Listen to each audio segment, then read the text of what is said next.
même situation qu'Ésaïe. Oh Dieu, quand tu avais crié, qui enverrai-je? Oh, moi je dis, je suis né parmi des gens aux lèvres impies, je suis né dans l'iniquité. Viens encore, Père Céleste, avec ta braise ardente, mais là, Seigneur Jésus, dans mon esprit, dans ma pensée, dans mes lèvres, Seigneur, en me mettant de côté pour parler à ton peuple. Alors que, Seigneur Jésus, tu nous appelles à cette sainte convocation. Et tu nous demandes, Seigneur, d'abandonner toutes les œuvres serviles. Nous t'invoquons, Seigneur, de descendre dans ton saint feu pour consumer cet endroit, Seigneur, afin que, ô Dieu Tout-Puissant, ce soit réellement une sainte convocation et que nous quittons cet endroit, Seigneur, étant réellement changé, transformé par cette parole qui a une puissance transformatrice. Bénis encore ton peuple qui est venu en guise d'obéissance et de sacrifice et exauce nos requêtes au nom de Jésus.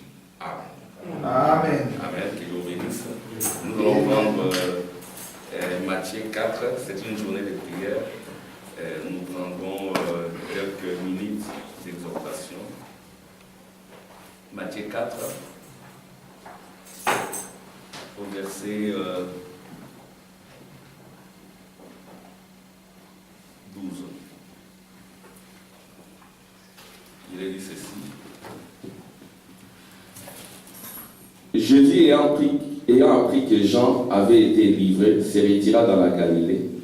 Il quitta Nazareth et vint demeurer à Capernaum, situé près de la mer, dans les territoires des Zabulon et des Nephtali, afin que s'accomplisse ce qu'avait été annoncé par Ésaïe, les prophètes, le peuple des Zabulon et des Nephtali, de la contrée voisine de la mer, du pays au-delà du Jourdain et de la Galilée des païens.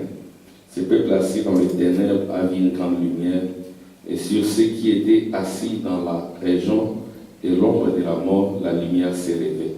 Amen. Amen aussi, Romains 8.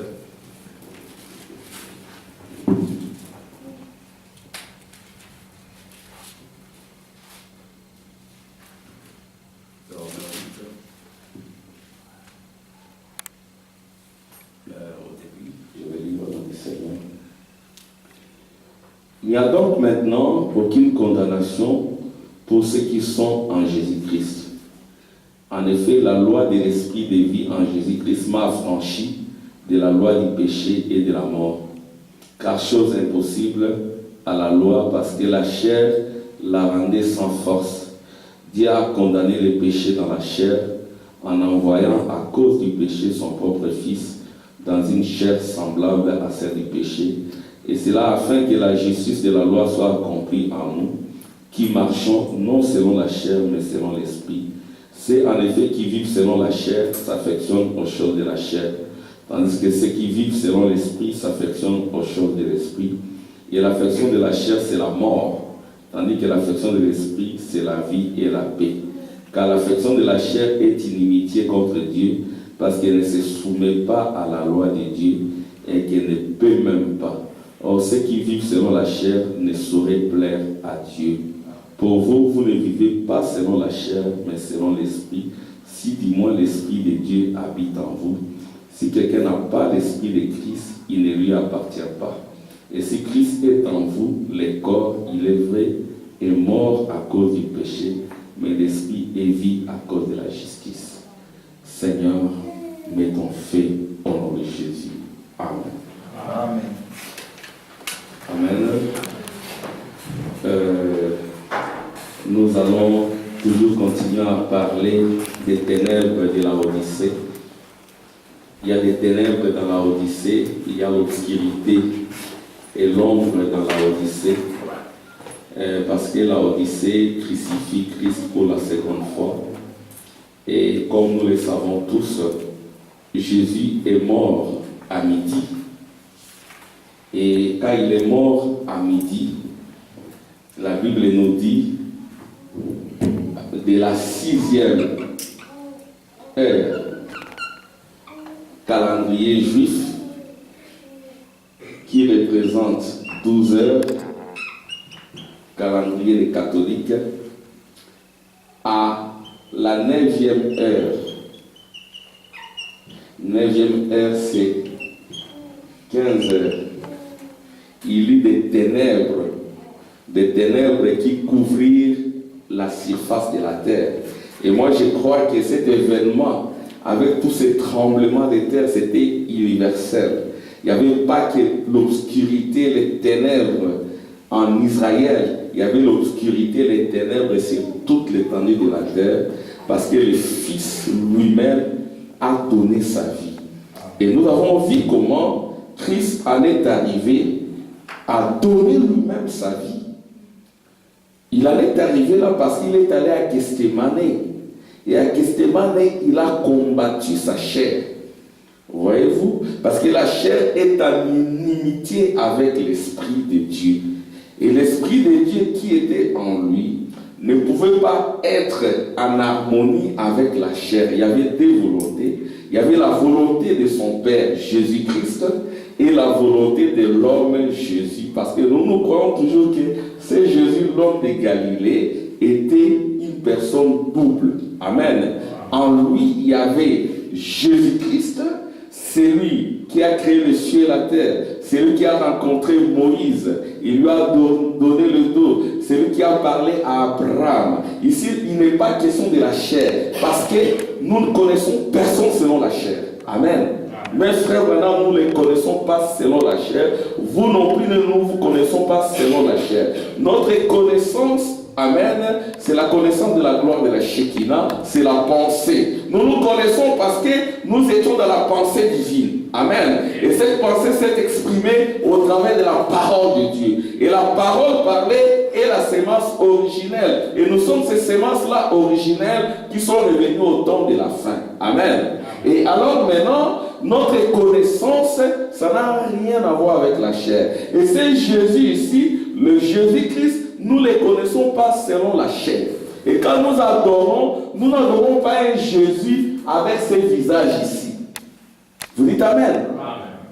Le Jésus dont il est question et dont nous parlons ici, c'est Jésus-Christ le même hier, aujourd'hui et éternellement, à l'exception de son corps physique, à l'exception de sa chair, parce que cette chair n'est pas la même hier, aujourd'hui et éternellement.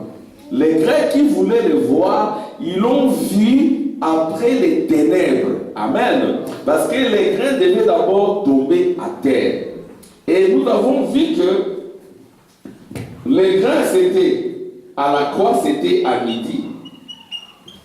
Et frère, maintenant, dans un service à dire en dehors de sa volonté, paragraphe 177, il dit que Jésus est mort à midi et la sémence de midi a créé des dénominations. Et les dénominations, ce sont des ténèbres. Et cette mort ici, c'était l'ombre des choses à venir. Et la résurrection ici, c'était aussi l'ombre. Amen. Parce qu'il n'était pas prévu que Jésus ressuscite les gens dans sa première venue. Jésus a dit, je les ressusciterai au dernier jour. Amen. Et le dernier jour, c'est à la fin de l'âge de la Odyssée. Quand la Odyssée se termine, c'est ainsi qu'au temps de la fin, la voix nous appelle à quitter la Odyssée. Et frère Branham dit, nous ne vivons pas dans la Odyssée. Le nous là, il ne s'agit pas de cette chair. Frère Branham, dans les choses qui doivent être, il dit que le nous là, c'est l'Esprit de Dieu. L'Esprit de Dieu qui est en vous, c'est votre âme, c'est votre théophanie qui est le Saint-Esprit.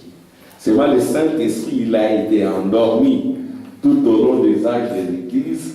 Il a fallu que, amen, le Fils vienne. Et le Fils, c'est le soleil.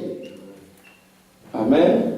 Il faut que le Fils vienne pour féconder la sémence. Amen. Alors nous disons qu'ici, quand Jésus est mort, c'était l'obscurité, c'était les ténèbres. Amen. Et nous croyons que la mort, Jésus est mort, il est ressuscité le troisième jour. Et frère Branham dit que les 3 jours en question, c'est Luther. Amen. Yes, Wesley. Premier jour, c'est le temps de Luther. Deuxième jour, c'est le temps de Wesley. Et troisième jour, c'est la Odyssée. c'est après les 3 jours que Jésus revient. Et, n'est-ce pas, la vraie résurrection a lieu après les 3 jours. Nous remarquerons encore que le même Jésus ici, quand on parle de sa mort, il est mort à Nicée. Amen. Ce sont les catholiques qui l'ont tué. Ils l'ont tué ici, à Nicée, et puis il devait faire 3 jours pour ressusciter au temps de la fin. Et nous avons vu qu'il est parlé de ceux qui vivaient au-delà du Jourdain. Le Jourdain, c'est la mort. Nous avons vu qu'il est parlé de ceux de Zabulon et de Nephtali. Amen. Et Nephtali,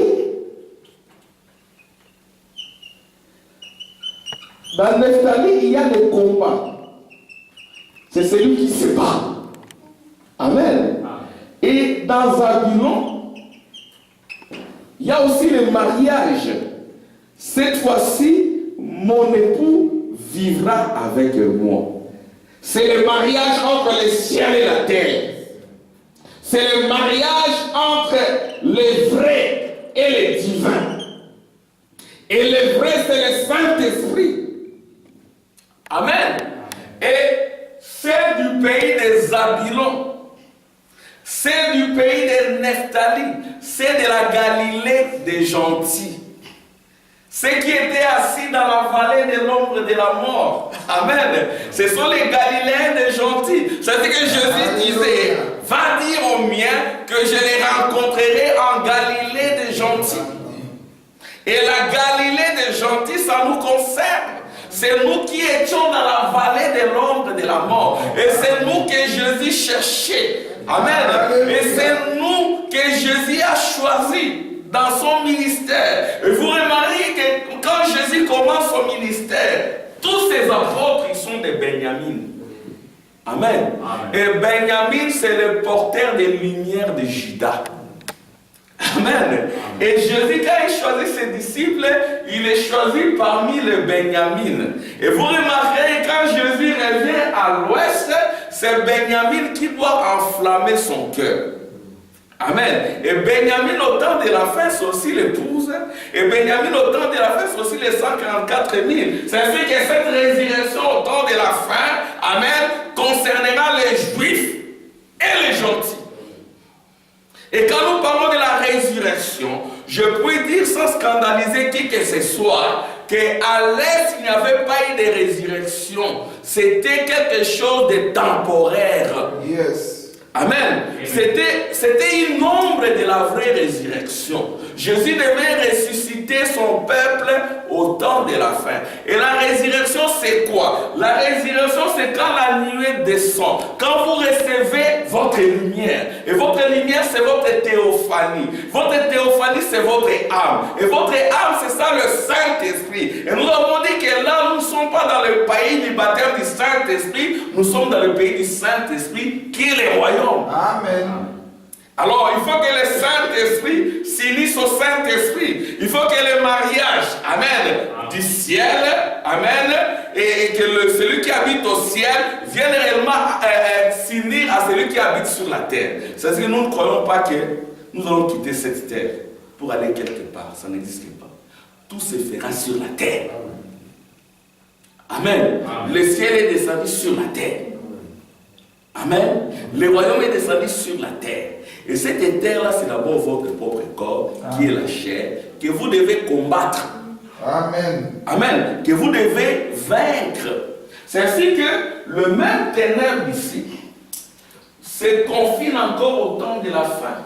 Il y a des ténèbres épaisses. Ces ténèbres-là, ce sont les œuvres de la chair.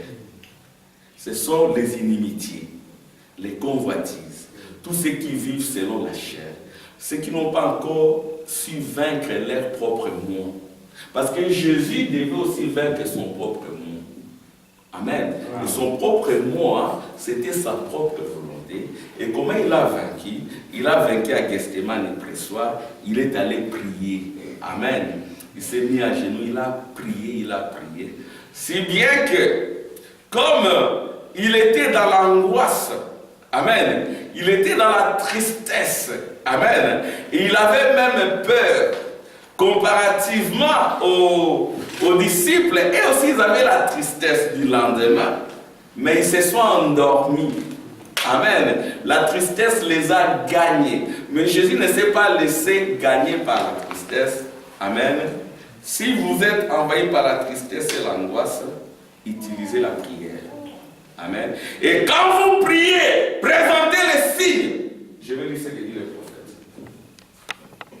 Présentez les signes. Comment on présente les signes? Alléluia. On dit, Seigneur, je t'ai obéi. Amen. Parce que vous ne pouvez pas voir les signes sans obéissance. Seigneur, je t'ai obéi. Seigneur, je me suis repenti. C'est ça les signes. Vous voyez, vous ne pouvez pas dire que vous avez prié si vous n'avez pas encore présenté les signes. Amen. Et frère Branham dit dans les signes, il dit ceci: lorsque nous prions, nous devons donc présenter les signes. Paragraphe 349. Seigneur, je t'ai pleinement obéi. Quand on n'en est pas encore là, au niveau de l'obéissance, il faut une repentance. Et frère Branham dit, quand nous prions, quand nous sollicitons le pardon de nos péchés, nous n'avons pas encore commencé à adorer. Amen. Parce que l'adoration là, c'est Zabilon. Amen. C'est Zabilon, c'est celui qui dira, oh mon époux, il vivra maintenant avec moi. La lumière, mon époux, sera avec moi. Amen. C'est Nephtali, c'est celui qui dira, j'ai combattu. Et c'est Zabilon, maintenant, mon époux vivra avec moi parce que j'ai obéi. Amen. Parce que j'ai présenté les signes, parce que je me suis repenti, parce que ton époux ne peut pas être en toi s'il n'y a pas de repentance, s'il n'y a pas d'obéissance. Amen. Et Christ devait aussi obéir. Et cette obéissance, c'était à Gethsemane. Il a prié, jusqu'à ce que sa prière n'a pas été exaucée. Sa prière personnelle. Il voulait que le Père enlève cette coupe. Dieu ne voulait pas de ça. Au point que, comme il était fils obéissant, il dira, pas ma volonté, ta volonté. Amen. Pas ma volonté, ta volonté, parce que ma volonté, elle est ennemie. Amen. Pas ma volonté, ta volonté. La volonté de Dieu, les royaumes. C'est ça la prière de Christ. Que ce qui se passe au ciel, que notre Père qui est au ciel, que ton règne vienne. Et le règne du Saint-Esprit. Et le règne, c'est la seconde venue. Amen. Quand nous parlons de la résurrection ici, c'est au temps de la fin. Amen. C'est cette seconde venue qui apporte toutes ces choses. Amen. Qui apporte le royaume. Qui apporte même toute la révélation de l'enlèvement au cours des âges. Amen. Qui apporte même la foi, la pensée de l'enlèvement. Amen. Et la pensée de l'enlèvement, ce n'est pas une espérance. Amen. Vous voyez, la pensée, c'est la compréhension, amen, de tous les événements. Parce qu'il a été dit, cacherai-je à Abraham ce que je vais faire. C'est ce que Branham dit dans la porte étroite. Amen. L'épouse est censée connaître tous les secrets. Amen. Amen. Tous les secrets, même ceux relatifs à la venue du Seigneur. Et quand vous connaissez tous ces secrets, alors vous comprendrez qui est Dieu. Alléluia. Amen. Vous comprendrez le mystère de Dieu. Il n'y a qu'un seul mystère. C'est qui est Dieu, comment il s'est fait chair en toi. Amen. Frère Branham dit ceci. Lorsque nous prions, nous devons donc présenter les signes. Seigneur, je t'ai pleinement obéi. Amen. Et quand on n'a pas obéi, on doit demander pardon pour la désobéissance. Je me suis repenti de mes péchés. Amen. Et la repentance est le premier message à adresser à l'Église. Alléluia. Et l'Église, c'est l'individu. Amen. L'église, c'est ton âme. L'église épouse. La repentance. Parce que vous ne pouvez pas prier s'il y a encore de péché. Et le péché, c'est l'incrédulité. Je pense que tu m'as pardonné. J'ai été baptisé dans le nom de Jésus-Christ. Le Saint-Esprit est sur moi. C'est ça le signe. Alléluia. J'ai été baptisé, Seigneur, au nom de Jésus-Christ. Nous n'avons pas été baptisés au nom de Branham. Amen. Nous n'admettons pas le baptême au nom de Branham. Nous le disons parce qu'il y en a qui baptisent au nom de Branham. Amen. Nous ne nous baptisons jamais au nom de Branham. Il y en a aussi qui nous collent cela à la peau. Qui disent que voilà, ils baptisent au nom de Branham. Nous ne pouvons jamais baptiser au nom de Branham. Amen. Parce que le nom de Branham n'est pas une tour forte. Amen. Le nom de la famille, c'est le nom du Seigneur Jésus-Christ. Amen. Le nom, amen, c'est la nature du Christ. Amen. Vous voyez, mais seulement ce nom a été placé dans les trônes qui avaient des roues dans des roues, des portes dans des portes. Et au temps de la fin, quand on voit les chars, amen, d'Israël qui transportaient ces noms, c'est un char qui n'a plus de roues. Amen. Parce que c'est la fin du voyage. Et c'est à ce moment-là que le Saint-Esprit descend. C'est à ce moment-là qu'il y a l'adoration. C'est à ce moment-là que même Jean qui pleurait, qui avait pleuré à l'ouverture des sceaux, à ce moment-là, Jean dira, toute la terre m'a entendu crier, pousser des cris de joie. Amen. Adorer. Et l'adoration, c'est à ce temps-là, quand le Saint-Esprit descend. Et le Saint-Esprit descend après le baptême du Saint-Esprit. Parce que nous avons vu, j'insiste là-dessus, que le baptême du Saint-Esprit, même des démons peuvent le recevoir. Yes. Amen. Je vais lire. Frère Branham dit ceci. Le Saint-Esprit est sur moi. Maintenant, j'ai besoin d'une certaine chose pour ta gloire. Amen. Maintenant, quand le Saint-Esprit est en toi, tu ne vas plus demander pour ta gloire. Amen. Même Christ, ce qu'il avait demandé, la volonté du Père, ce n'était pas pour sa propre gloire. Alléluia. C'était pour la gloire du royaume. C'est ce que Frère Branham dira, c'est la raison pour laquelle le Saint-Esprit est accordé avec retenue. Pourquoi? Parce que les gens veulent utiliser cela pour faire des spectacles, pour des démonstrations charnelles. Amen. Amen. Et Frère Branham dira que le Saint-Esprit est employé avec retenue. Dieu ne donne pas le Saint-Esprit à qui que ce soit, à moins que tu meurs. Quand tu as vaincu ton propre toi, ta chair. Et Frère Branham, je vais lire ça, Frère Branham dit, ta chair, ton ego, ton moi, c'est le péché. C'est la mort. Il faut d'abord vaincre cela. Et comme moi, Jésus a vaincu sa chair, c'était à Gethsémane. Il y a une manière de prier. Il y a une manière de prêcher. Il y a une manière de chanter. Chaque chose a son onction. Amen. Il y a une onction spéciale pour le chant. Il y a une onction spéciale pour la prédication, l'onction du lieu très saint. Il y a une onction spéciale même pour la prière. Une onction qui vous amène à prier si bien que, alléluia, ça devient plus un fardeau. Amen. Vous priez exactement comme Jésus. Vous sentez que ce n'est plus vous. Il n'y a plus d'effort. Amen. Et ça devient une vie. Si bien que, en ce moment-là, vous êtes dépouillé de votre moi, vous ne ferez rien pour votre propre gloire. Vous ferez tout pour le royaume. Amen. Et c'est à ce moment-là que Jésus ayant vaincu son moi, à la croix, il a donné lui-même sa vie. C'est lui-même qui a pris son âme. Il a donné. Amen. Et il a dit, Père, je te donne mon âme. Qui peut faire ça aujourd'hui? C'est que Dieu te demande, il réclame ton âme. Il réclame ta vie. Donne-lui ta vie. Il te la réclame. Amen. Mais personne ne peut donner sa vie à moins qu'il soit passé par Gethsémane.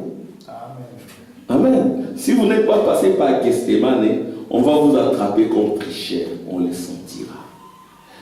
Comme le frère Tim l'a prêché le dimanche. Mon ami. Amen. On va t'appeler ami. Mon ami. Comment tu en es arrivé jusque-là? Hein? Comment tu en es arrivé jusqu'à confesser le 3e exode? Jusqu'à confesser les milléniums? Tu es dans la fête. Amen. Parce que les amis ils sont dans la fête. Les amis ils passent par la porte. Et la porte c'est William Alon-Branham. Yes.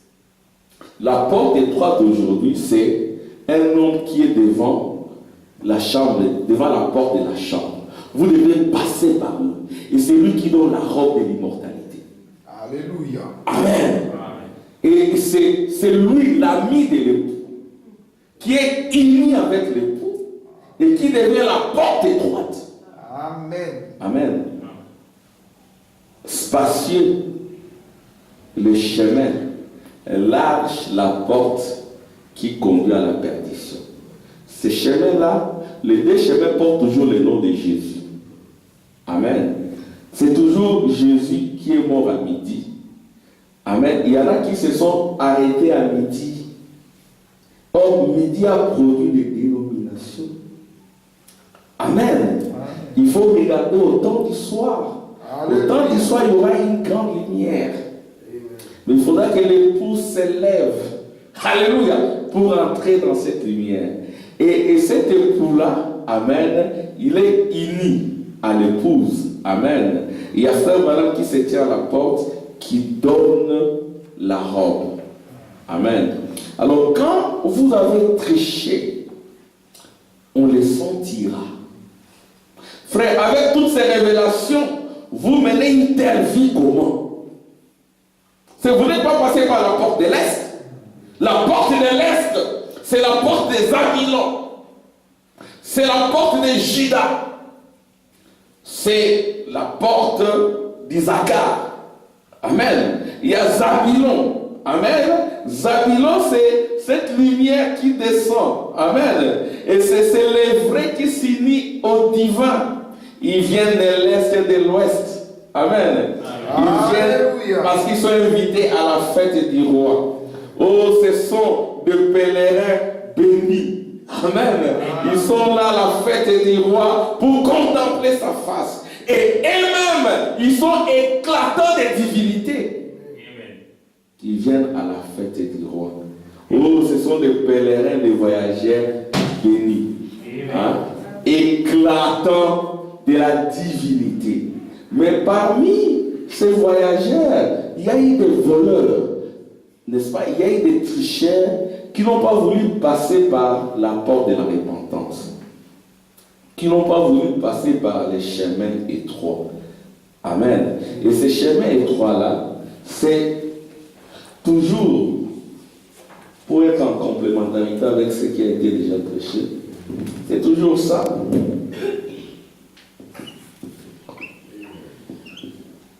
Zabilon, Juda, Issachar. Amen. Et ici, il y a Siméon. Il y a Siméon, il y a Rimen, et puis il y a Gad. Et en haut, il y a Dan, il y a Nephtali. Il y a encore Aser. Et ici, il y a Benjamin, Ephraïm, et puis Manassé. Amen. Et à l'intérieur, c'est Lévi. Amen. Alors, ça commence à l'est. Il faut toujours passer par la porte de l'est. Amen. Et à l'est, il y a la cuve des reins. Il y a aussi l'hôtel des reins. Et au nord, il y a les 12 pains de proposition. Amen. Au sud, il y a les chandeliers. 1, 2, 3, 4, 5, 6, 7. Ouais, les chandeliers, c'est l'épouse. Amen. Vous remarquerez que quand la nuée est venue, amen, les grondements c'était vers le sud. Amen. Cette reine qui est venue du sud. Amen. Et Jésus, quand elle marchait au milieu de ce chandelier, est-ce qu'elle ressemblait à un homme? Il ressemblait à une femme, l'épouse. Il vous ressemblait, il s'est façonné dans son église. Et ici maintenant, il y a le chérubin. Il y a le chérubin, il y a les trônes, il y a la manne, toutes les vraies choses. Ça, c'est le lieu très saint. Mais il faut passer de là jusqu'ici. C'est ça les voyages de l'église. Maintenant, vous remarquez, ici, on est à l'ouest. Amen. Et ici aussi, il y a les parfums. Et tout cela. Et Frère Branham se manifeste ici à l'ouest. Amen. Et Christ se manifeste également à l'ouest. Mais avant que l'épouse n'arrive ici, elle a dit voyager. Amen. Elle a dit voyager. Elle a dit voyager. C'est un pèlerin. Nous sommes des pèlerins invités au souper des noces. Invités à la fête des noces. Le fête de l'agneau, les noces de l'agneau sont venues. Amen. Pas elles viendront, elles sont venues. Nous sommes invités. Amen. Invités de l'Est, venant de l'Est à l'Ouest, pour assister à la fête bénie du roi. Mais il y aura des fraudeurs. On va les attraper. Amen. On va les projeter dans les endroits où il y a les grincements des dents, dans les ténèbres de la Odyssée. Amen. Avant de prier, je vais lire ce que dit le prophète. Frère Madame, ceci. Qu'est-ce qu'il fait alors? Paragraphe 350. Lorsque vous pouvez présenter les signes avec votre prière, cela montre que vous êtes parvenu à une entière obéissance. Amen. Quand vous présentez les signes avec votre prière, cela montre que vous êtes parvenu à une entière obéissance à toute la parole de Dieu. Quand vous n'obéissez pas, c'est que vous êtes des tricheurs. Vous aurez certaines bénédictions, bien sûr, parce que Dieu est bon. Dieu est soumis à ses lois. Amen. Mais vous n'aurez pas l'immortalité. Vous n'aurez pas le Saint-Esprit. Amen. Vous présenterez certains signes, bien sûr, mais vous n'aurez pas le Saint-Esprit. Quand je dis vous n'aurez pas, il n'y aura pas manifestation de la sémence. Parce que le Saint-Esprit, on ne le reçoit pas. Amen. Le Saint-Esprit, c'est votre âme. Attitude de qui est Dieu. Amen. Ne vous inquiétez pas trop pour ça. C'est la raison pour laquelle vous ne serez jamais perdu. Parce que vous êtes le Saint-Esprit. Amen. Mais c'est que notre souhait, c'est que l'épouse soit habillée de l'éclat divin. Amen. Frère Branham dit, lorsque vous pouvez présenter les signes avec votre prière, cela montre que vous êtes parvenu à une entière obéissance à toute la parole de Dieu. Alléluia. Tu dois être un pèlerin. Est-ce que j'obéis à toute la parole de Dieu? Amen. L'obéissance, notre obéissance doit être supérieure à celle des juifs physiques. Amen. Parce qu'un vrai juif à 3 heures, 6e heure, 9e heure. Amen. Ici, 12 heures, 15 heures, 6 heures. Pendant ces heures ici, qu'est-ce que nous faisons? Amen. Est-ce que nous méditons ou nous sommes pris par les affaires de la vie? Quand Frère Madame le dit dans le fondement fondamental de la foi, les affaires du foyer, le boulot et tout le reste, ont obstrué les canaux. Amen. Si bien que nous ne pouvons même pas manifester la foi parfaite. Il dit ceci. Quand vous possédez les signes, Cela montre que vous avez obéi à chaque parole. Alors vous et la parole êtes un. Amen. Quand est-ce que vous devenez un avec la parole? C'est après obéissance à la parole. Amen. Et vous devenez un, et ainsi vous ne faites que demander la chose que vous êtes. Et à ce moment-là, vous demanderez la chose que vous êtes. C'est ce que Jésus avait dit. Si mes paroles demeurent en vous, demandez ce que vous voulez. Amen. Vous pouvez même entrer dans le feu, comme le prophète le dit. Si la chose que vous demandez est là dans le feu ne vous brûlera pas.